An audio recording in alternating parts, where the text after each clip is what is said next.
केलं काही पॉझिटिव्ह परिणाम आपल्याकडे पाहायला मिळेल भविष्यामध्ये?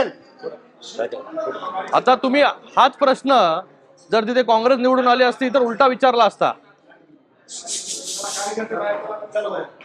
मला वाटतं हरियाणाची निवडणूक संपन्न झाली.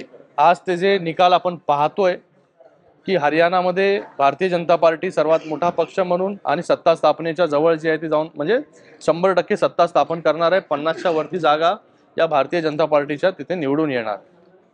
याचा अर्थ काय की जिथे सगळ्या लोकांनी सर्वांनी सांगितलं की बाबा हरियाणामध्ये आता काँग्रेसच सत्ता स्थापन करणार आहे. हे का सांगितलं? कारण की जातीचं राजकारण एवढ्या मोठ्या प्रमाणामध्ये तिथे केलं. जातीमध्ये तेढ निर्माण करण्याचं काम काँग्रेसने केलं. जे काम लोकसभेमध्ये केलं जाती आणि धर्मांमध्ये दोघांमध्ये तिढा निर्माण करण्याचं काम काँग्रेसने केलं. त्याचबरोबर फेक नरेटिव्ह, संविधान बचाव या सगळ्या ज्या आहेत फेक नरेटिव्ह पसरवण्याचं काम लोकसभेमध्ये त्यांनी केलं. माणूस जो आहे एक वेळा खोटा बोलल्यानंतर जो आहे तो भुलू शकतो. सारखं ते पॉसिबल होत नाही. लोकांनी त्यांच्या फेक नरेटिव्हला पूर्णपणे नाकारून दिलं आणि फेक नरेटिव्हचा जो आहे तो आज हार झालेला आहे. आज जिथे राहुल गांधी जातात तिथे फक्त जातीमध्ये द्वेष कसा निर्माण होईल, प्रत्येक जातीमध्ये तेढ कसा निर्माण होईल याच्यासाठी ते काम करतात. तुम्ही बघा त्यांचे सगळे व्हिडिओज बघा, कुठे ते व्हिजिट करतात, काय करतात. फक्त जातीचं समीकरण जे आहे जातीमध्ये तेढ निर्माण करायचा, पोलरायझेशन करायचं आणि धर्मामध्ये तेढ निर्माण करायचा आणि पोलरायझेशन करायचं एवढंच त्यांनी लोकसभेमध्ये केलं. त्याच्यामुळे काही प्रमाणामध्ये त्यांना यश आलं. पण तिथे सरकार जे आहे ते एनडीएनी फॉर्म केलं. तिसऱ्यांदा मोदीजी प्रधानमंत्री झाले म्हणजे मोदीजींवरचा विश्वास जो आहे तो अजून दृढ जो आहे तो लोकांचा झाला. म्हणून काही जागा कमी झाल्या असतील यांच्या फेक नरेटिव्हमुळे, पण ते फेक नरेटिव्हमुळे जागा कमी झाल्या. मोदीजींवरचा विश्वास जो आहे तो लोकांचा वाढला म्हणून तिसऱ्यांदा एनडीएचं सरकार स्थापन झालं केंद्रामध्ये. आता हरियाणामध्ये जो रिझल्ट आला त्याचा 100% फायदा जो आहे हा महाराष्ट्रामध्ये तर होणारच आहे. कारण की महाराष्ट्रामध्ये देखील गेल्या 2 वर्षांमध्ये जेव्हापासून महायुतीचं सरकार आहे, माननीय मुख्यमंत्री एकनाथजी शिंदे साहेब असतील, उपमुख्यमंत्री देवेंद्रजी असतील, अजितदादा असतील, यांच्या नेतृत्वाखाली गेल्या 2 वर्षांमध्ये एवढे निर्णय घेतले, तळागाळापर्यंत जाऊन सरकार पोहोचलेलं आहे.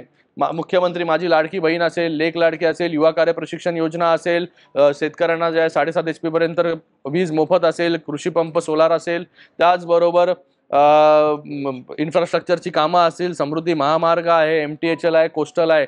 महाराष्ट्र जो आहे हा देशामध्ये 1 नंबरचं राज्य आहे. इन्फ्रास्ट्रक्चरमध्ये देशामध्ये 1 नंबरचं राज्य आहे. स्टार्टअप्समध्ये देशामध्ये 1 नंबरचं राज्य आहे. FDI मध्ये. या सगळ्या गोष्टी का झाल्या? कारण की राज्याने चांगलं काम जे आहे ते 2 वर्षांमध्ये केले. वेगवेगळे उद्योगधंदे जे आहेत हे महाराष्ट्रामध्ये आले. FDI म्हणजे परदेशी गुंतवणूक जी पूर्ण देशामध्ये सगळ्यात जास्त 52% महाराष्ट्रामध्ये आहे. आज आपण जालनामध्ये आहोत. जालनामध्ये देखील काही इंडस्ट्रीज जे आहेत ते स्टील इंडस्ट्रीजचा आपण पूर्ण मोठा पट्टा जो आहे तो या जालन्यामध्ये आहे. या जालन्यामध्ये नवीन इंडस्ट्रीज उभे राहत आहेत.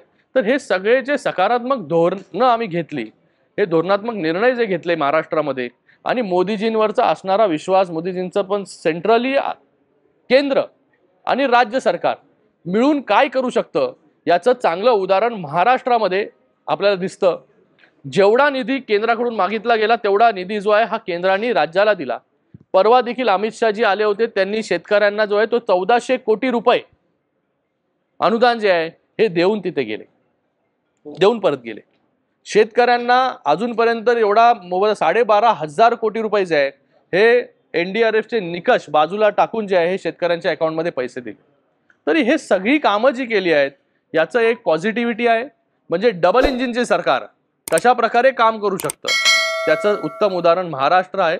आणि हरियाणामध्ये जे जातीचं राजकारण, जे जातीमध्ये विष पेरलं गेलं, जे फेक नरेटिव्ह लोकसभेमध्ये चाललं, ते फेक नरेटिव्ह उचलून फेकण्याचं काम तिकडच्या जनतेने केलेलं आहे.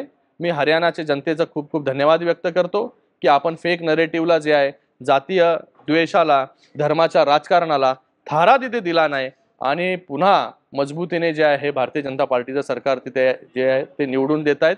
काही क्षणांमध्ये जे आहे ते अजून पिक्चर जो आहे तो आपल्याला क्लिअर होईल.